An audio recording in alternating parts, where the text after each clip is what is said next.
Welcome everyone. I'm happy to see so many of you here today, particularly to join us for our informational webinar on institutional review boards, or IRBs for short, and their critical role in informal STEM education, research, practice, and evaluation. Um, so thank you first for your energy, your time, your presence, and your participation in this workshop. We hope that you will find today's session helpful to your work. And before we get started, we wanted to clean up a few important technical details. So first, for those who may need it, closed captioning is available. To enable closed captions, click on the CC icon in the meeting controls toolbar. This toolbar is usually located at the bottom of the webinar window. Once closed captions are enabled, they will be displayed in a new closed caption box. You should be able to click and drag the captions box to move the position in the meeting window to a location that's suitable for you. Um, for those who need to enable sign language interpretation, please follow the link in the Zoom chat that was just posted, and that will provide you with instructions. Additionally, we want to thank Pro Bono AISL for providing American Sign Language access on today's webinar. We are joined by interpreters David Banda and Cindy Pringle. Our presenters and speakers will be speaking at an appropriate pace to allow for real-time AISL interpretation by David and Cindy. Next slide, please.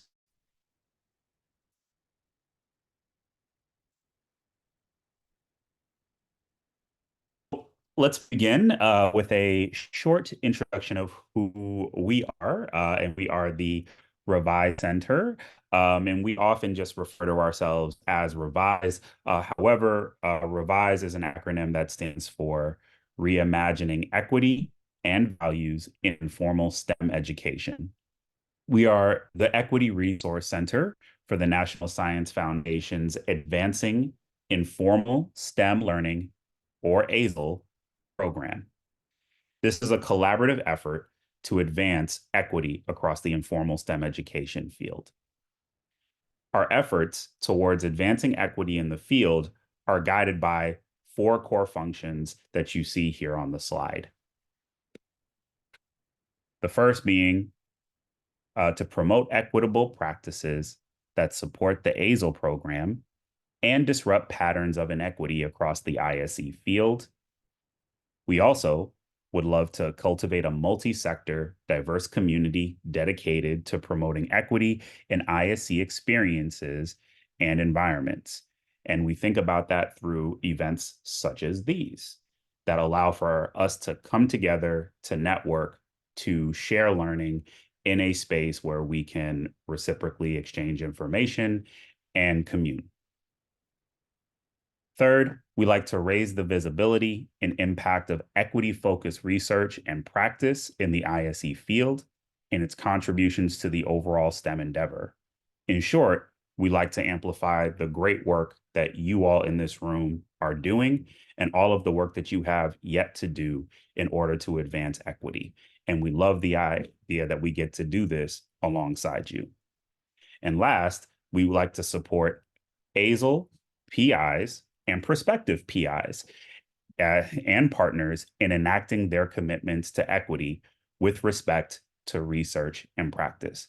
We are well aware of the journey that it takes to build a successful and an equitable research project. And so in any way that the center can be a helpful champion for that, that is really one of our major goals in helping those organizations and individuals build capacity for change. Next slide, please. So here we're presenting our mission statement, which has been newly created and discussed and vetted by our team. And we had the opportunity to discuss this at at our first ever retreat in March. So we are excited. But the revised mission statement represents a small but critical step in recognizing our positionality and our sphere of influence. While our mission offers revises intended contributions, it also posits that we have a shared role the field plays in advancing equity, in holding itself accountable, and celebrating the joyous moments where equity is enacted. We labor in collaboration with the growing ISE ecosystem dedicated to change. This mission statement succinctly espouses how we view partnership and how the center will walk alongside the field collectively, finding our footing on our journey toward equity.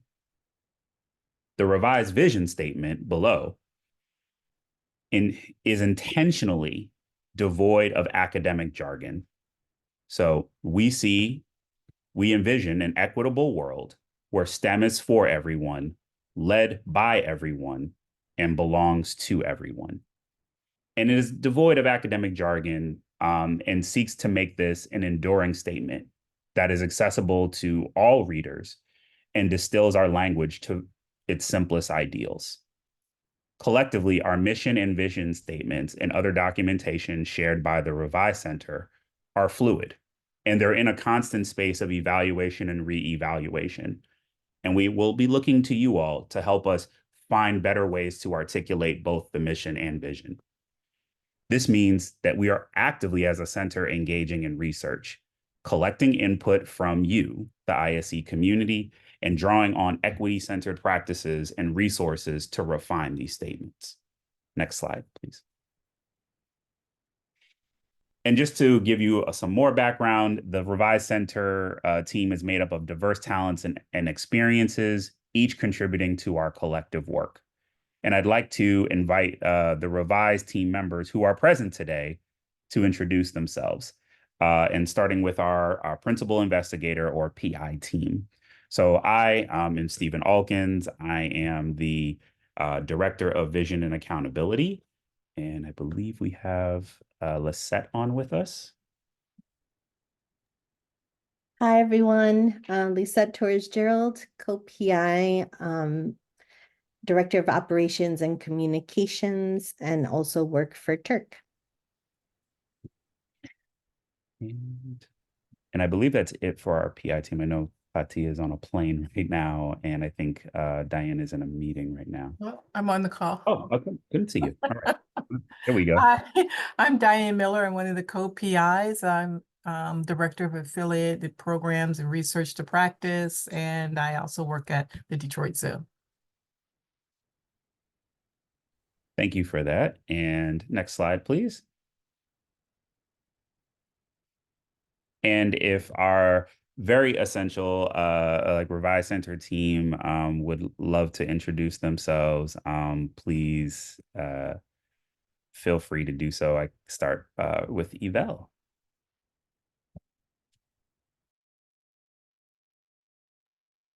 Yvel, you're on mute. Of course. Hi, everyone. My name is Yvel Gontan. We're so happy to have you here. I am Revive Center Manager, and I'll hand off to Valeria.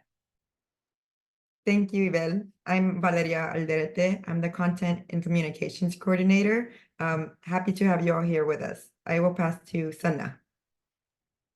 Hi, everyone. My name is Sana Kareem. My name is not Digital Promise, but I work for Digital Promise as one of our organizations working with Revise. I am the project manager of the virtual infrastructure team. So anything with the website, things being done online, that is my forte. I will turn it over to Selene.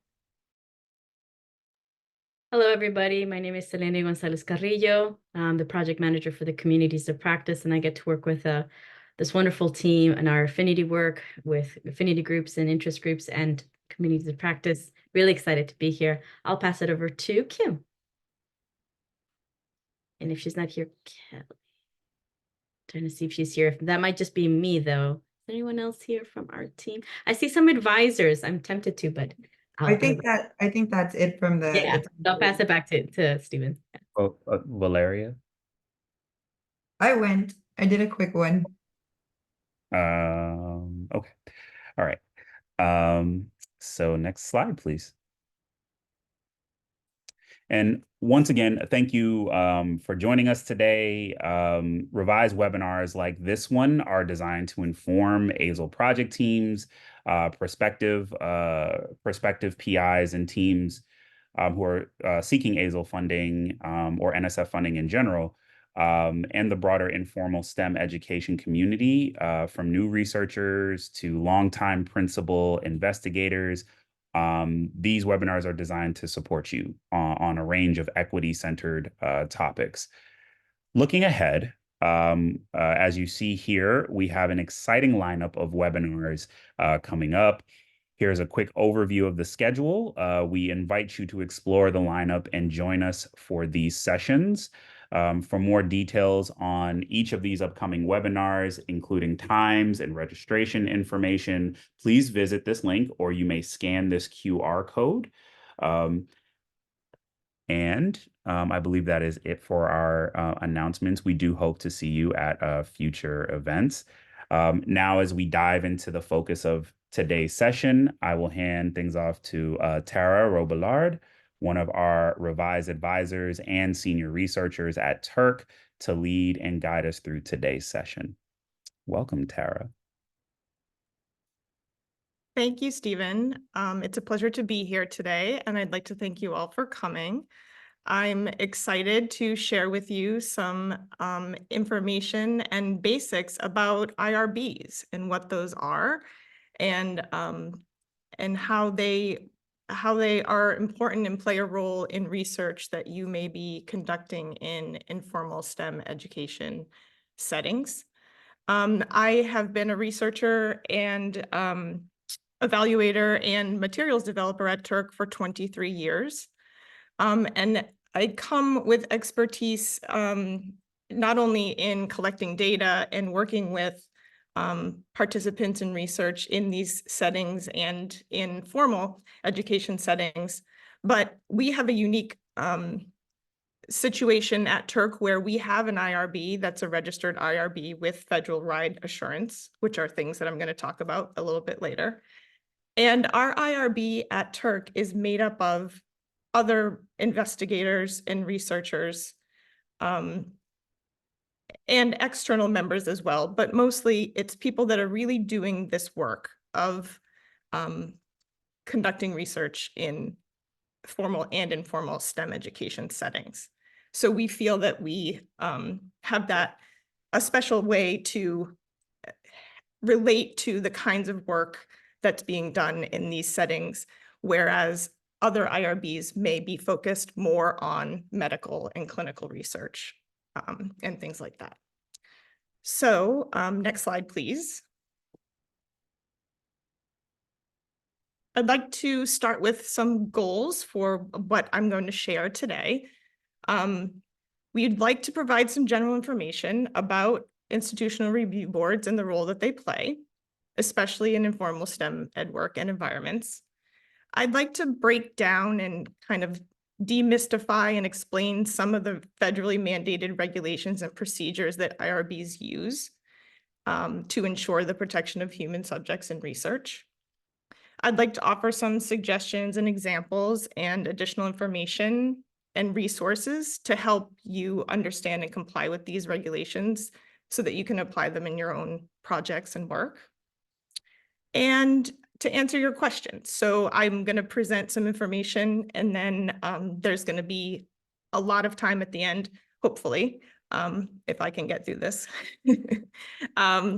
quickly, so that we can answer your questions about what your issues and topics and challenges are in your work, or things that you wonder about if you're new to the IRB process or have dealt with it before and have come against some challenges or questions that you'd like to have us think about together.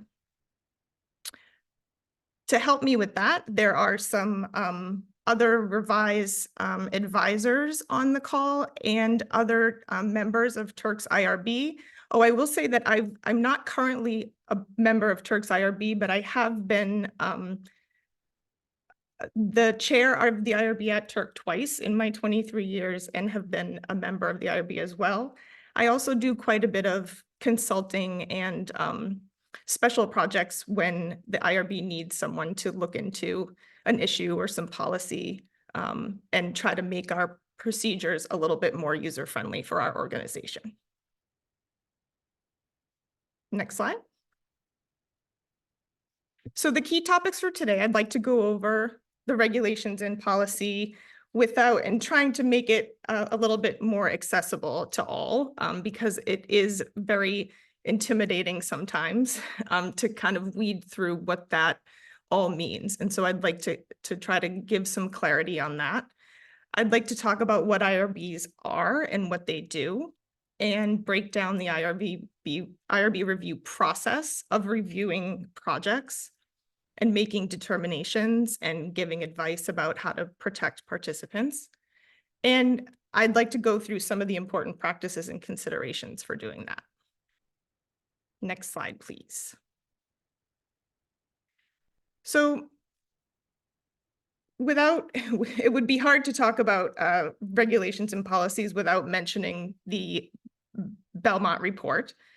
The Belmont Report was written by the National Commission for the Protection of Human Subjects in Biomedical and Behavioral Research, and this was in the mid-70s.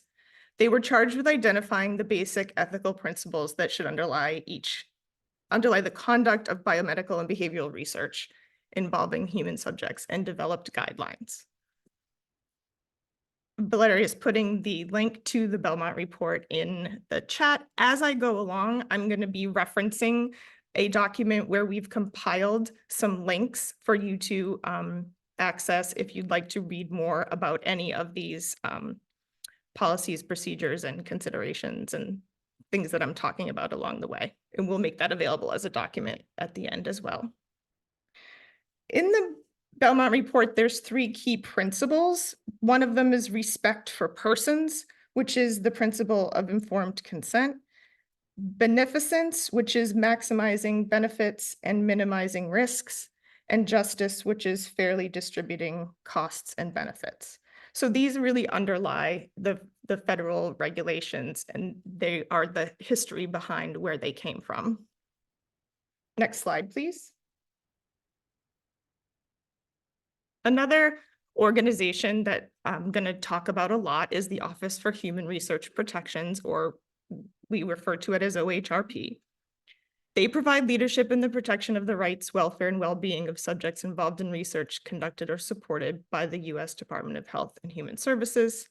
They provide guidance, training, and advice on ethical and regulatory issues in biomedical and social behavioral research. So the OHRP website is another link that, that we are going to provide. They not only have all of the federal regulations that apply here, they have them there on their site. And then they also have a lot of really great guidance and training resources available. Next slide, please. The regulations that are included there on the OHRP site and are the federal regulations, they are what's called the Certified Federal Register, or included in the Certified Federal Register. And that's what we're going to refer to as CFR. And section 45 of those regulations are what we're going to talk about today, that are the guidelines and procedures and policies for human subjects research. These regulations include 5 subparts. The first part is called the Common Rule. Bear with me, there are many names for many of these things. It provides a robust set of protections for research subjects. So that's where the real heart of what the policies and regulations that guide research are. The subparts B, C, and D provide additional protections for certain populations in research, and we'll talk a little bit about that. And subpart E provides some requirements for IRB registration, and we'll talk about that as well. Next slide, please. The Common Rule was revised, and there were revisions published in January of 2017. The updated provisions called the 2018 Common Rule or 2018 revisions, or sometimes you'll hear it referred to as the final rule, became effective in January of 2019. And as part of this revision to the Common Rule, there were some changes made that are especially applicable to education research that we are overseeing. Those include some new exempt categories and a limited IRB review process, which I will talk about. Elimination of continuing review for expedited studies. So what that means is that once you have an IRB approval for a project, it used to be that those projects would have to be reviewed annually and that the approval would have to be updated. And now with these revisions, that was eliminated as a necessity. There is a designation of a single IRB, or a SIRB is how we refer to it, for collaborative research. And this came a little bit later than the other changes that were included in the revision. And this means that when you're conducting collaborative research, it is preferred that there is one IRB that has oversight over the project and does the review, which would require other IRBs from other organizations that we're partnering to decide which IRB, or single out one IRB that will do that review and have oversight of the project. And there are some new requirements for consent forms, and we're going to talk a lot about consent forms, so I'll mention those when we get there. Next slide, please. So what is an IRB? Institutional review boards review research studies to ensure that they comply with applicable regulations, meet commonly accepted ethical standards, follow institutional policies, and adequately protect research participants. Next slide, please. So as an IRB, we have to use these guidelines and policies in order to make sure that the research that we are overseeing is protecting participants. And in order to be designated as an IRB, there is a process that you have to go through, and it's through the OHRP. And we use this term, the federal right assurance. So many organizations can have or do have an FWA, which is a designation that you have to apply for. And then you can also have an FWA without having a registered IRB. So those things are separate, but at Turk, we have an FWA and we also have a registered IRB. And with that, you're committing to complying with all of the requirements in 45 CFR. So you may have experience with work. If you have experience working with IRBs, you know that many colleges and universities have their own IRB departments and IRB review or institutional review boards. Some hospitals as well. There are some informal science education centers that may have an IRB of their own. Research institutions and nonprofits like Turk, we have our own IRB. Some schools, districts, states, and tribal communities also have IRBs. And there are some private commercial fee-for-service organizations that provide IRB review services. And some of you may have experience with that, but we've put a list of some of those that have been, we're not endorsing them, but there's some that we've heard have been useful for others who are seeking IRB reviews by an organization that if they don't have one, they could seek that as a service. And so those are going to be provided as well. Next slide, please. So IRB reviews projects to help ensure that participants are protected from research-related risks and that they're treated ethically. And this may include, the big part of our work is probably this process of reviewing an IRB application for a project or a protocol. With that, we want to know about the research design, data collection and storage procedures, and recruitment. We're going to talk a lot about that. Making a determination about categories and types of research. So there are different types of research. First, deciding whether it's research or not, and then deciding whether it's exempt, expedited, or full review. That's something that IRBs do that we're going to talk about. Reviewing and approving informed consent forms and procedures, ensuring that investigators are informed and have the proper training. Training, while we're on this slide, I will say that we there are several outside sources available where training can be completed, and those we're providing links to as well.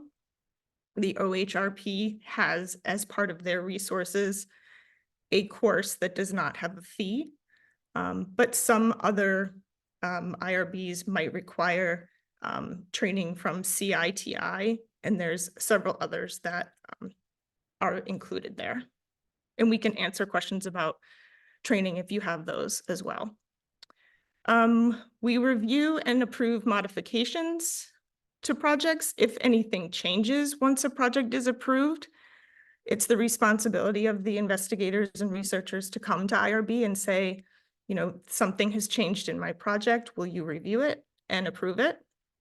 And then dealing with unanticipated events, which are not that common, but they happen. And we have to be ready to advise projects for anything that might come up that increases risk or, you know, that is different than what was laid out in the original approval or documentation for protecting subjects. Next slide, please. So as I mentioned, one of the things that we have to do first, and sometimes this is even before you come to an IRB with a project to be reviewed, is that we have to decide whether or not it's research. And the definition of research is a systematic investigation, including development, testing, and evaluation that's designed to develop or contribute to generalizable knowledge. So these two major factors have to be included, which is it has to be systematic, field testing, evaluation, and more formal research. And then using that data that's collected and sharing it widely with whether it's a paper, a presentation, a website, that you're reporting that data out and making it generalizable knowledge. A project that requires IRB review if it includes both research and human subjects. This picture on the slide is a decision chart. There are many decision charts available with on the OHRP site, and those are linked as well and being shared. This one is the one that helps to determine whether or not your project is research or not. Next slide, please. Once the decision is made whether a project is research or not and needs IRB review, there's a chance that the project might be exempt from research or exempt from the IRB oversight. And that is when the research falls into a certain number of categories. There are actually 8 or 9 categories, and some of these are ones that were part of the revision in 2018. And I want to mention upfront that there are a lot of nuances and specifics with all of these, and it's really important to kind of take your project and work with your IRB to make these determinations together and with support of other resources as well, and looking at the regulations and guidelines. And IRBs are here to help you do that. Some organizations have a process to try to kind of triage or pre-vet projects to see if they might be exempt from review. We are going through that at Turk, trying to come up with a better process for figuring out whether a project is exempt or not. So these are just a few of the exemption categories. So research that takes place in established or commonly accepted educational settings and involves normal educational practices. Research that only includes interactions involving educational tests, survey procedures, interviewing, observation of public behavior, including visual or auditory recording. If you're not collecting any identifiable information, or if you are, like if you're taking video or audio, or you can ascertain the identity of your participants, then there has to be a limited review by the IRB. No risk of placing subjects at risk is another factor to include assessing risk and benefits when you're thinking about whether or not a project is exempt. Research involving benign behavioral interventions that are brief, harmless, not physically invasive with adults if the adult subject agrees, and they are not deceptive or don't include much risk. And then the other exempt category would be using secondary research or existing data. And again, I'll mention that there are, these are areas where we would really have to have a conversation with you and hear more about your project in order to be able to determine if these things make your project exempt. Next slide. When you apply for a NSF grant, one of the parts on the in the proposal guidance, and there is, I put a link to that as well, if we could share that. There is some guidance about that, about what you should do if you know that your proposal or your funded research is involves research with human subjects, and that you're going to have to say whether or not it has been reviewed by an IRB. On the cover page of a proposal, there is a designation for that. Or if a review is pending. And another option is to declare that the project won't have any research being conducted initially, either when it's proposed or when it eventually gets funded and you get started. So we call this a 45 CFR 690.118 determination. And what it basically says is that it's a study that you know will involve research eventually, but for which the protocol is not fully developed yet. Usually the projects seek this determination if they do not have immediate plans for collecting data with participants in the first year. The IRB can collect information and decide whether your project meets these requirements. And then once it is issued, within 1 year, the investigator has to verify that either the project continues to not involve research, or that they will provide a documentation that the approval has been obtained. Next slide. So I'd like to finish, this is our last section here, with talking about some of the important practices and considerations. So we know we have to do reviews. We know we have to make sure that we have to make determinations about whether projects are research or whether they're exempt or expedited, what kind of a review they need. So we need to be able to get that information from the investigators and researchers that are doing the work. So some of these things include participant recruitment, collecting, sharing, and storing data, assessing risks and benefits, informing and protecting participants, and some special considerations for informal STEM ed. Next slide. So for recruitment, we're looking to know who your participants will be. how you will recruit those participants, what are the criteria for including or excluding them in the study, and are you including any vulnerable populations? There's some guidance in the regulations about who is considered vulnerable populations. This includes prisoners, and most projects that involve prisoners or intend to have a full review.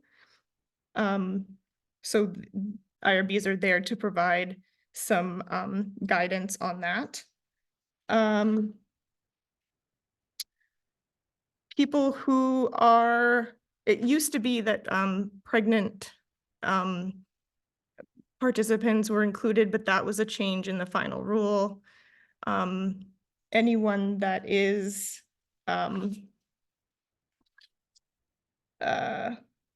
missing up my list here.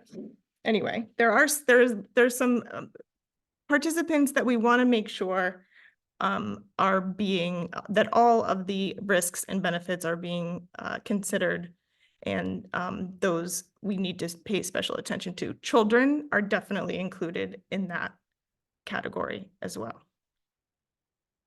Next slide, please. We want to know about how you're going to collect your data so that we can consider the protections that need to be involved with that as well. So this is how we ask for information about data collection in our Turk IRB application. And I really like it. I think that it lets us really get an idea of what data our researchers are trying to collect. And it helps them think through these important considerations as they're building their protocol or refining it. So on the left-hand side, you see there's this slide about the type of data that they're collecting. Are you going to do questionnaires or surveys? Are you going to interview? Are you going to use existing data? Are you going to have, are you going to audio record, videotape, or take photographs of your participants? These are all the different types of data that could be collected, and we'd like to know how you're going to collect the data. We need to know whether you're going to collect it from adults only or adults and minors. And so we provide the opportunity for you to do that so that we can consider those implications. Would the data exist without the project? So is this going to be new information that you're collecting? And will you collect personally identifying information? So will you know the names of the participants? Will you know, will you have their identity and any other demographic information that may identify them? And this is certainly a consideration when you're taking audio or video recordings. Next slide.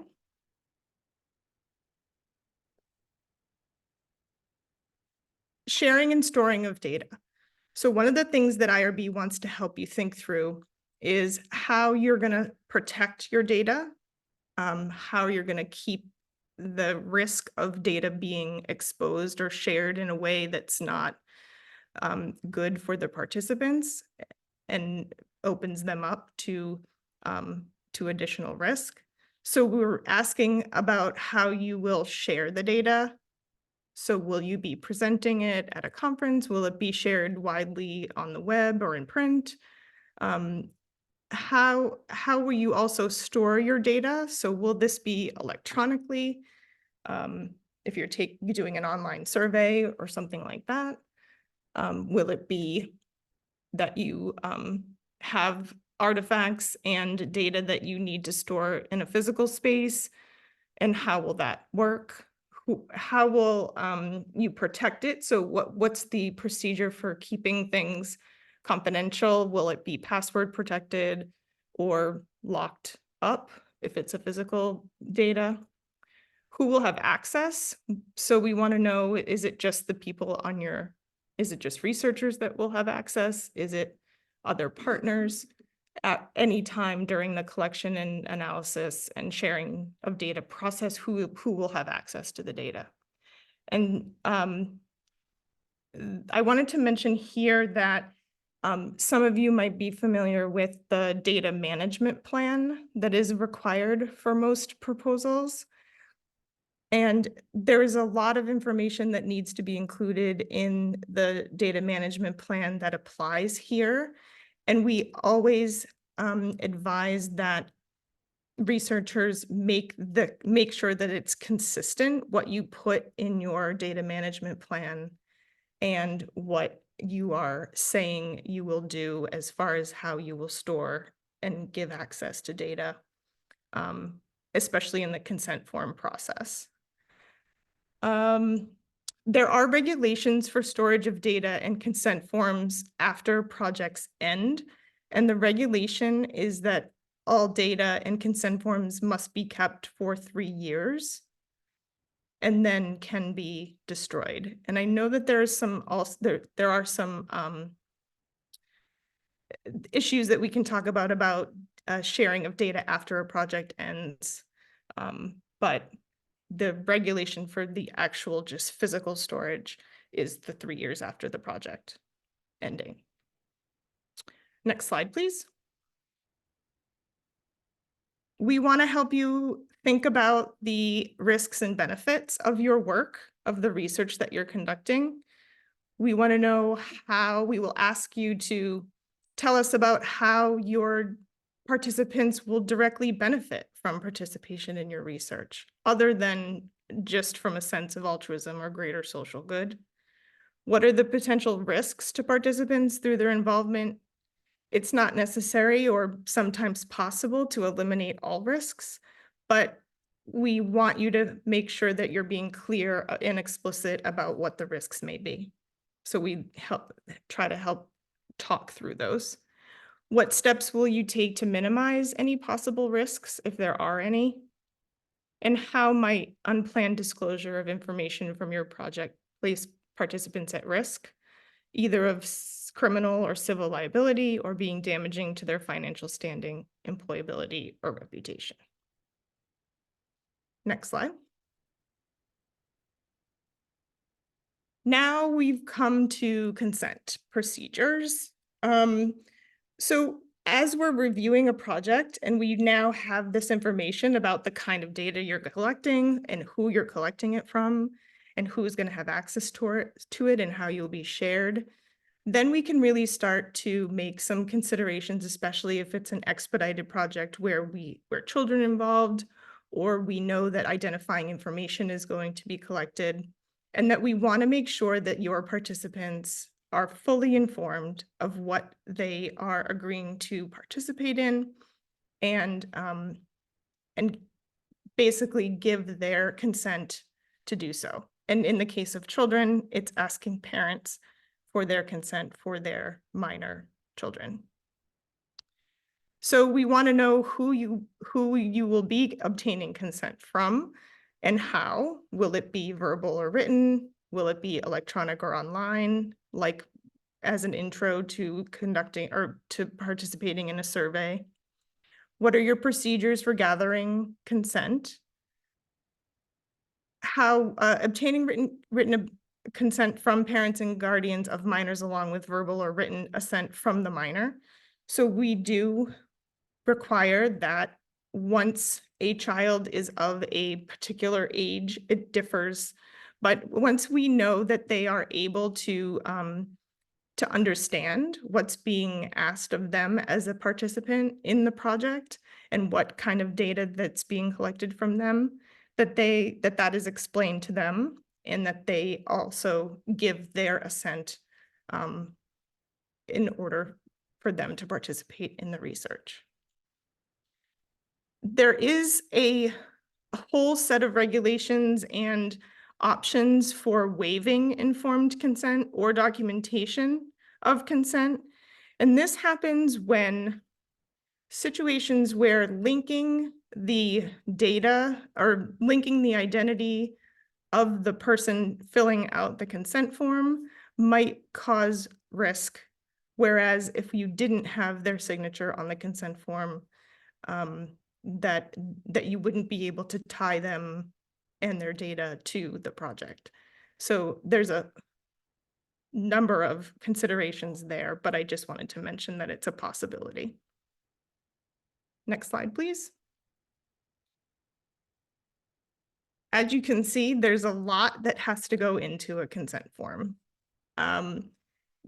There, in the guidance on OHRP, and we're hoping to be able to provide some sample consent forms and templates as well. But as you can see, there's a lot that has to go in, or there are requirements for what has to be in a informed consent form. So talking about the name, obviously the name of the project, who's conducting the project, the name of the researchers of the institution where that project is taking place, the funder, which I don't have on here, but that's really important as well. The purpose of the research, whether or not their participation is voluntary, which it usually is if they're signing if they're reviewing a consent form.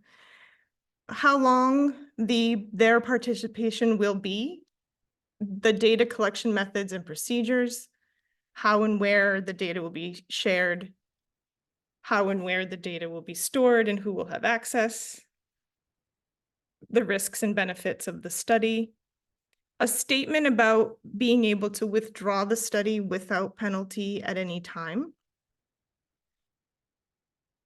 some language about how their identity or confidentiality will be protected, whether or not identifiable information will be used for future studies, whether or not they will be compensated for participating in the research.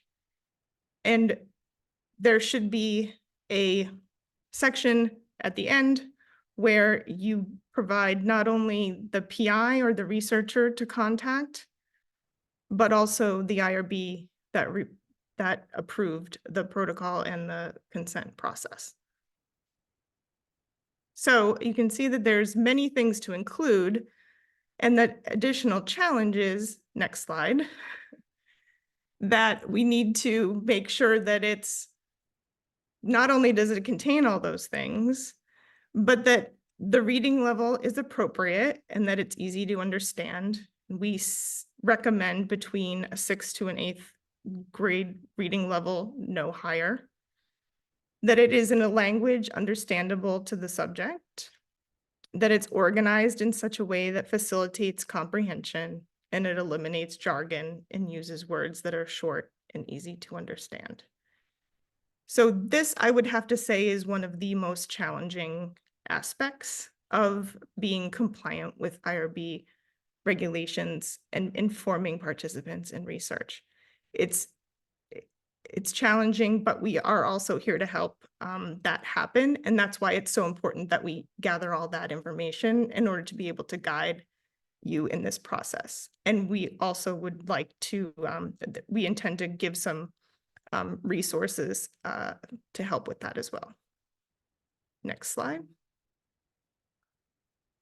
I wanted to mention some consent procedures or some methods that have been used, particularly in the informal science ed space. This is work from the Gutwill in 2002, where he investigated the use of these signs placed in different areas of informal settings. One of them being placed at the entrance to the venue, and then signs placed at exhibit area entrances. And in your own work, you might have used these methods. You might have seen this if you visited some informal STEM education spaces. This is a way to let visitors know, even if they are not, if you haven't had previous contact with them and they're not involved in your study, if you're going to be videotaping in a certain area, or if that's part of your research, but it's basically disclosing that right up front, especially when visitors come in to the space so that they know that that's going to be happening. usually there, you can't really see it in the fine print here, but it's important to include exactly when that videotaping or research is going to be conducted in that area. So if visitors would prefer to not be there, they could come back when that had ended. And if you go to the next slide, I recently saw these similar posters at the New York Hall of Science. These are some that they use there, where they put this sign as an entrance to an exhibit area where they say, like, today we're going to be observing from 11 to 2. Please ask a staff member to learn more about the study if you're interested in participating. And then there's some more information about that. So, and there's different ways to disclose this information. And these signs are provided in many different languages as well. Next slide. Wrapping up, I hope that the overall message is that there's a lot here. There's a lot that we're doing as IRBs, but that we really are here to help investigators as they carry out research, especially in informal settings. The emphasis is on equitable and accessible practices for informing and protecting research participants and minimizing risk while also complying with federal regulations. And that's not easy sometimes, but it's important. And we're here to share all of these resources, tips, strategies for success. We're going to answer your questions now and also provide some resources along with the recording of the webinar that hopefully will be helpful to you. Thank you. And I think we can probably open it up for questions. Yeah, thank you, Tara. I know that we have one question. It looks like Jim might be answering it right now. One question in the Q&A form was just answered. So right now, it doesn't look like we have any in the Q&A box that are outstanding, but I'll share a couple that were submitted in the registration process. I'll add them to the chat. So starting with this one, the question is, in the case of a multi-institution collaboration, whose IRB needs to approve?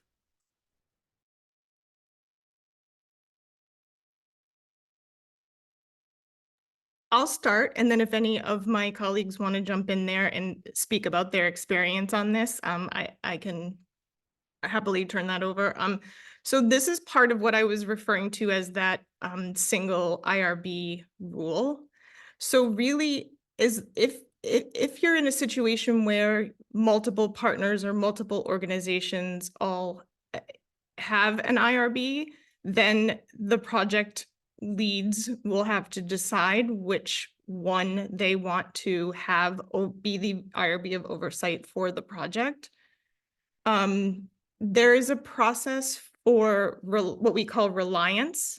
So once that is determined, let's say that there's a project that involves 3 organizations and they decide that Turk is going to be the IRB of record for that project, then we would have the investigators at the other 2 places sign a reliance agreement saying that they will obey by the regulations that the Turk IRB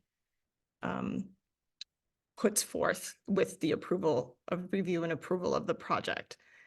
It really is up to the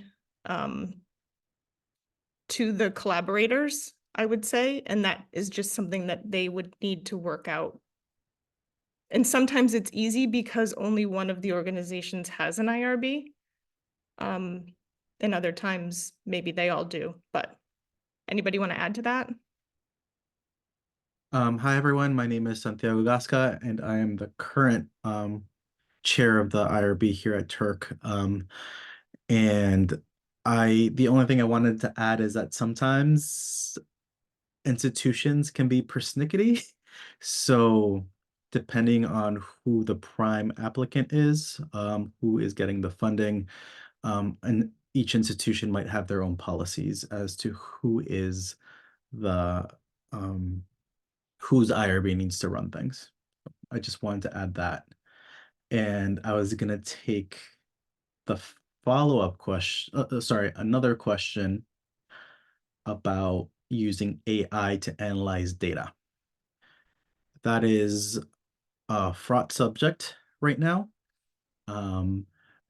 Technology is moving faster than policy, and there is at Turk a policy that does not allow you to impute or input any data into a generative AI model, like ChatGPT or whatever those may be.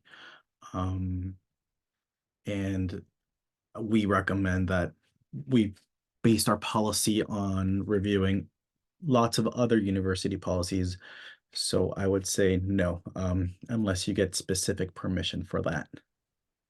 And we are currently evaluating that process. We have created a group to gather more information and follow how AI is progressing, but currently there's no allowances to use AI.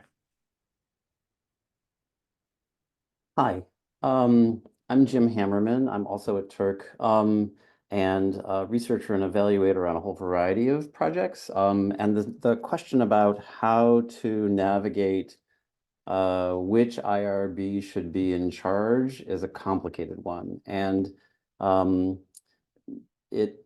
one that really tends to require some negotiation actually among the partners, partly thinking about the issue that Santi raised in the response to the question that sometimes IRBs are faster at providing review and approval than others. Some universities have very slow processes. So that's a consideration. Mostly, I think it has to do with who's really going to be interacting with the people to be getting consent and who's in charge of the data and data collection. If there's a way to sort of designate one organization as primary because of that, that tends to be helpful. But as Tara said, sometimes some IRBs are not as likely to sign off on interagency authorization agreements. I've recently been finding that when a project is considered exempt, they also don't like to sign off on them. They don't like to say anybody else is recovering it because they think it's exempt. So that's complicated. The question about AI and analysis, I think, raises a more general question about understanding how different technologies actually are providing data from our studies where they're intended to stay anonymous to other organizations outside of the orbit of who we've told people are going to have access to data. So I think a piece of why analysis of data through AI is a problem is because it's not really part of what we've negotiated and agreed to with the people that we've have signed consent forms and things like that. And there was a question that had also come up in the back and forth that I think if the person wants to raise again, it was sort of about how do you deal with formal IRBs at universities that are expecting formal kinds of relationships with participants when you're conducting research in informal environments where it's just a whole different culture.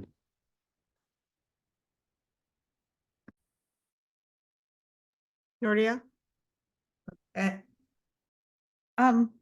Hi, I wanted to kind of continue on some of the conversation about like what is appropriate, what is not appropriate, what is considered research. And evaluation is one that has come up a couple of times in the questions, and Jim answered one of the questions very nicely in the Q&A, the typed one. And there is someone who asks if, you know, after the fact, can you look for retroactive approval? And the answer is no, because people have not agreed to have their data used in research, in publications.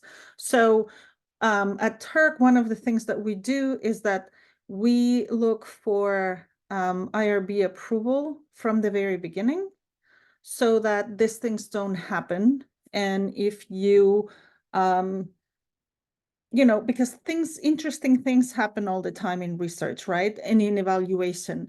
So one of the good things that one can do is to be proactive and seek IRB approval for any research or research-like activities like evaluation. And in that sense, a lot of times evaluation is exempt.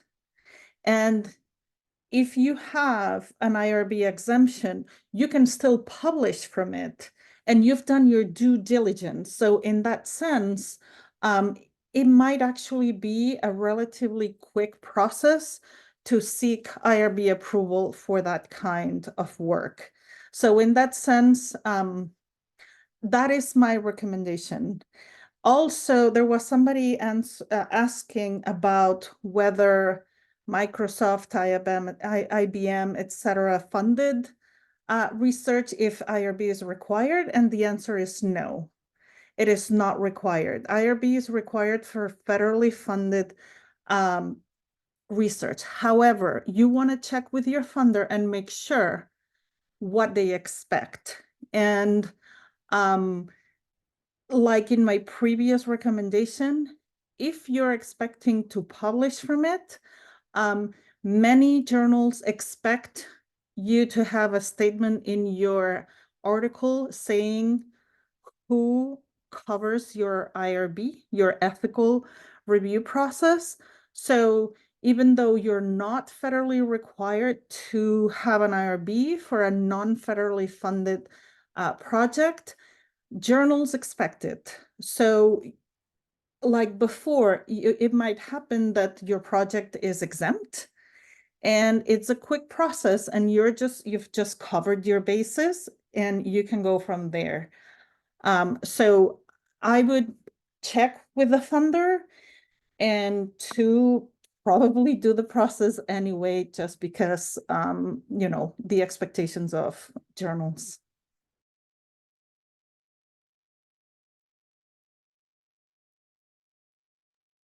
Yeah, Andy? Yeah, actually, I'm in the middle of, so I'm Andy Rubin, I'm also at Turk. And I was going to weigh in on the question about field trips. But then I noticed that Jim had already posted an answer. And I think his basic question was, if the person who asked that question is still on, could you say a little more about what it is you're trying to find out? Field trips are tricky because it's a large number of students, and we would need both consent from parents and, depending on the age of the students, assent from the students. And field trips are basically a bunch of uncontrollable kids running around. So it's very hard to have any focused data collection. But people certainly have done research on field trips. So if that person is still on, would you mind elaborating, and we can maybe brainstorm with you? If not, that's, I'm sure, something that the revised team would be happy to chat about later. It looks like Julia just responded to me, so I think she's well, in the chat, actually.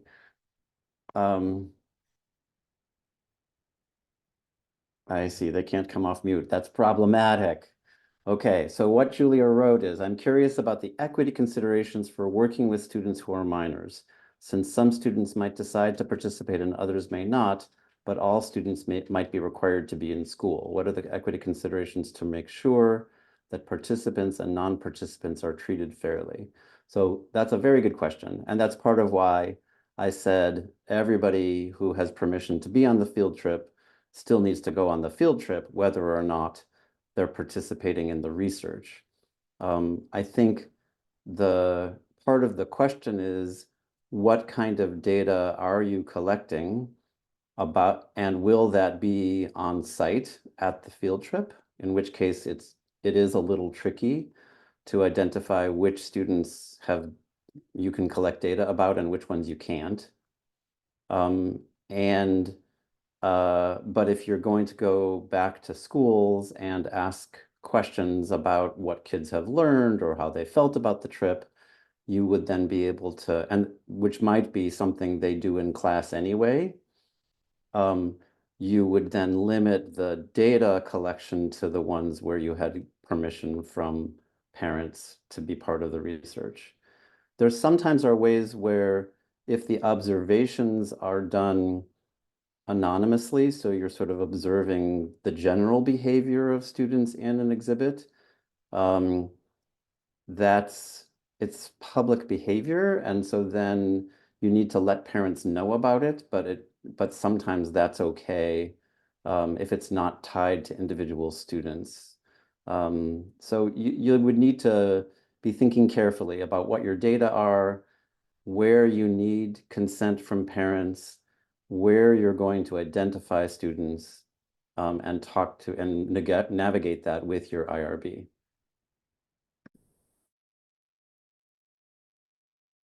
I would also suggest, if you're just thinking about field trips and the kind of information you can collect, that you might look through the literature at other research that was done on field trips and see what other people have managed to, what questions they've asked and what data they've collected to answer questions. And that might be helpful in laying out what's possible. And what clever ways people have of being equitable in doing research on field trips.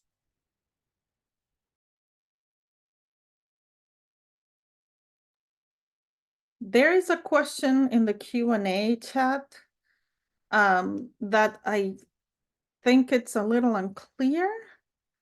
It reads, I often have NSF project PIs and project personnel who want to do the human subjects research themselves. In these discussions, I strongly recommend an external person. Could you weigh in on when it is and it is not appropriate for the project PIs and personnel to conduct human subjects research? If they are PIs and project personnel, they have basically signed up to do the research. I think that the poster may mean that they want to do the ethical review themselves. If I understand correctly, which they cannot do. They can do, they should do the research. They should do the human subjects research. They should seek ethical review from someone who's not involved in the research and that has the federal assurance number and all the setup that Tara has talked about to be able to approve research. Because of the way it's written, I am a little unsure that I've answered the question. So if you can weigh in either the chat or the Q&A chat, I think we would all appreciate it. Yeah, just to add to that, it's unclear because most proposals are either development or okay, so most times there is a research built in. For evaluation, it depends on the type of project. If I would guess that the question might have been referring to evaluation, and there's benefits to doing external evaluation. Jim and I are part of the evaluation group at Turk. Tara also does evaluation work. We can talk about the benefits to that. But in terms of NSF requirements, it depends on the program officer, but they sometimes require external external evaluators. It depends on the project and on the program officer. Yeah, and just to follow up, I agree. And also that even at Turk especially, we would review all work and that would include evaluation. So we would want to have eyes on what the evaluation plan was and just to make sure that we're also making the determination if it is exempt or not, and whether or not that you need to involve some informed consent procedures and things like that. So we would look at it the way we would any other research. Yeah, there was a question earlier about evaluation in the back and forth. And essentially I said a similar thing, that part of what's important is determining that, distinguishing research from evaluation is whether or not there's any generalizable knowledge that's going to be created by the research. And often when I'm starting a project and I'm trying to quickly get through the IRB review, I'm like, no, there's not. And then I think, no, I really am going to want, if I find something interesting, I'm going to want to publish about it. And so I want to make sure that I cover myself in case there's something that the data show that I would like the rest of the community to know about. And so having IRB review in order to say, yeah, this sounds like it's only going to be used internally is helpful. And having IRB review to say, well, if there's a chance that you're going to publish about it, then you're doing the things you need to do to have it be research that's covered by an institutional review board.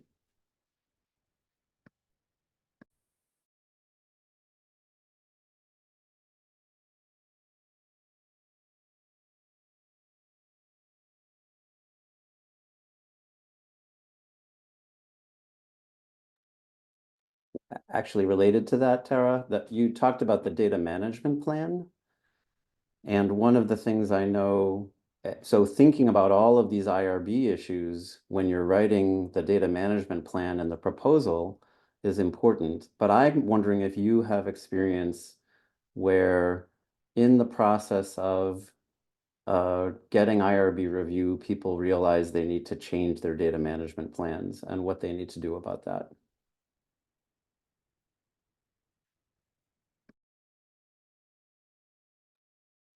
Santi or Nuria, do you have any insights on that? I haven't, like, my time on IRB hasn't been in since the DMPs have really become an important component. So I would like their input on that. Doable, certainly.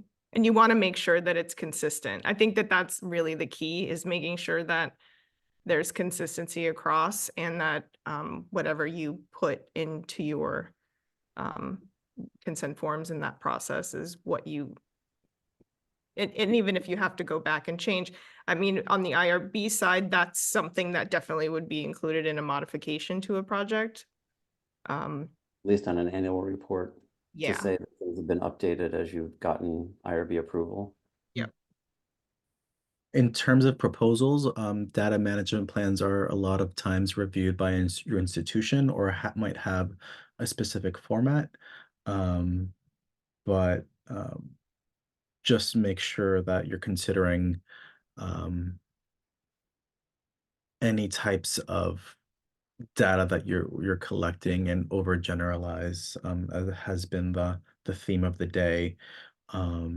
Overgeneralize if you think you might use the data for presentations or for training or for publications, things like that. That's something that we come across, that someone says, hey, we didn't mention specifically using this for a workshop or training, these videos.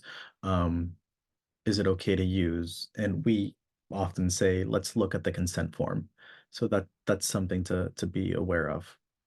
Can you talk a little bit related to that is about like pictures and videos that require more scrutiny if they're part of the research have a different kind of thing that goes on when it's going to be used for marketing, that there's sort of permissions that are often connected with consents but are a little different. And I know that comes up often as we are applying for, if we're saying, well, we're not going to use these videos for research, but we do want videos so that we can use them for marketing. Can someone talk about that?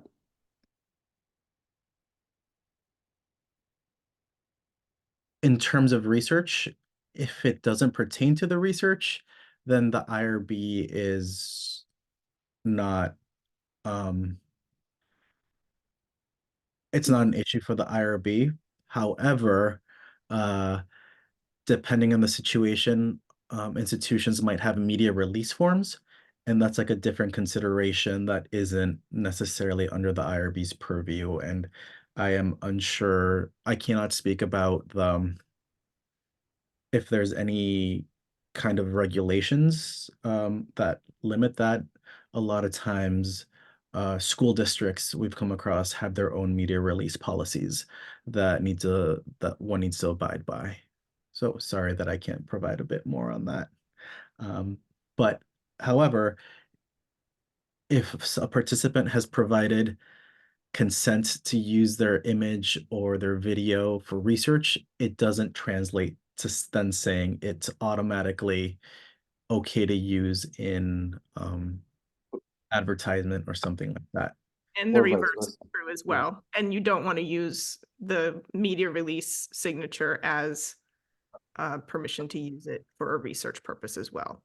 So I would say that IRB's job is to help you guide you through that and try to make the determination between the two. When is a media release more appropriate for what I would say is usually like a marketing purpose or, promotion of your materials, something like that, or and then keeping that separate from an informed consent for participation in research, which might also involve videotaping image likeness type data that you're collecting. Although my experience is practically, you don't want to have to do two different versions of getting permission and consent because it confuses people. Yep. And so having them kind of separated but together on the same form, one that's consenting for research and another that's giving permission for images to be used for marketing can be helpful. But again, that I agree, the IRB can help you navigate that. Totally agree.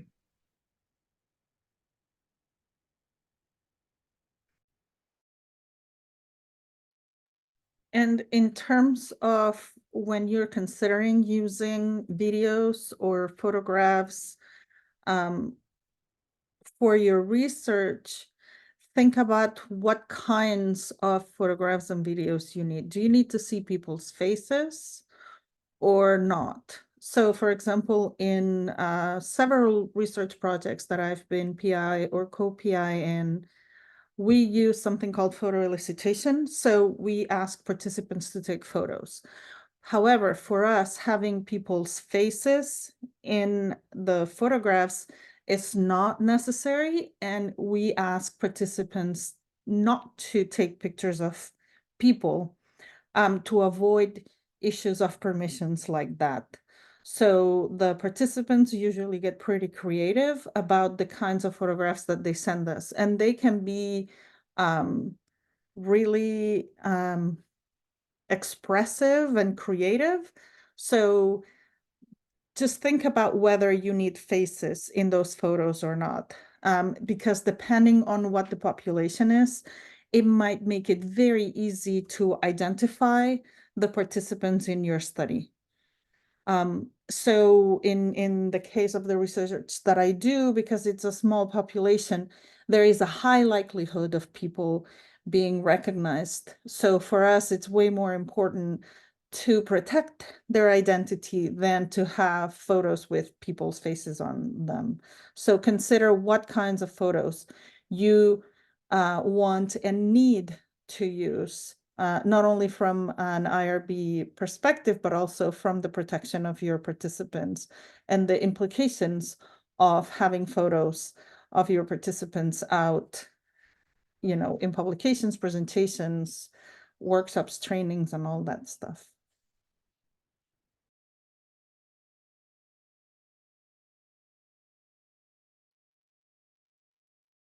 Thank you all. I think we have time for maybe one or two more questions that I can submit, or that were submitted in the registration process. I'll share this in the chat, but the question from this particular submitter was that they're wondering about de-identified school data provided by school districts and what type of IRB review is needed.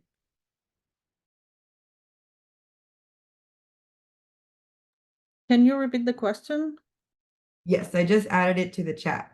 It's they're wondering about de-identified school data provided by school districts and what type of IRB review is needed.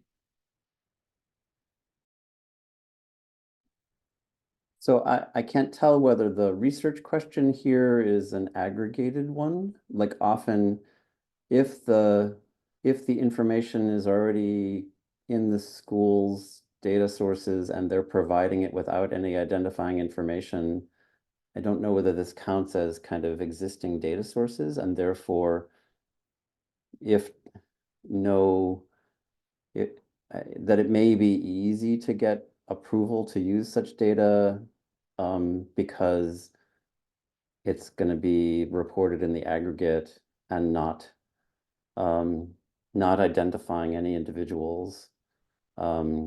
But again, that may be something for discussion with your IRB. Did you want to add something, Tara?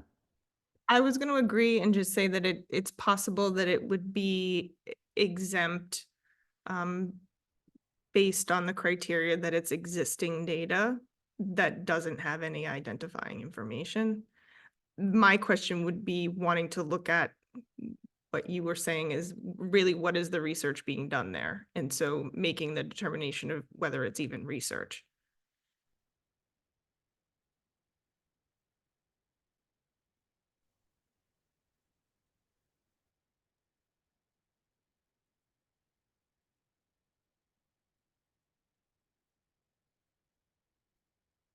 All right, thank you all. So I think for the sake of time and to be respectful of everybody's time here, we can transition to wrapping up with this particular webinar. Yeah, thank you, Sanat. So thank you, Tara, and to all of our panelists today for the presentation and for addressing quite a few of these questions. The Revise Center sincerely hopes that you found these sessions informative, engaging, and worthy of your time. We do ask that you please take a moment to help us enhance the development of future sessions by completing this brief survey. You can access it via the link on this slide here or the QR code. Additionally, we will be following up with attendees via email to provide this link as well as the resources referenced throughout this presentation post-webinar. This survey should take 10 minutes or less to complete, and your participation in the survey is voluntary and responses will be kept confidential. So regardless of your role, experience, or involvement with the Revise Center, we value your feedback. Thank you for taking the time to complete the survey. Next slide. As we conclude today's webinar, we invite you to stay connected with us for more insightful content and upcoming events. While enhancements to our website are currently underway, you can expect to find the recording of this webinar, as well as the details about future events and resources on our new website, which will launch in late May. So follow us on social media and subscribe to our newsletter for regular updates. And for additional inquiries, you can email us at the email address outlined here. Thank you again for joining us today. Next slide, please. Okay, thank you for joining us, and this concludes our webinar.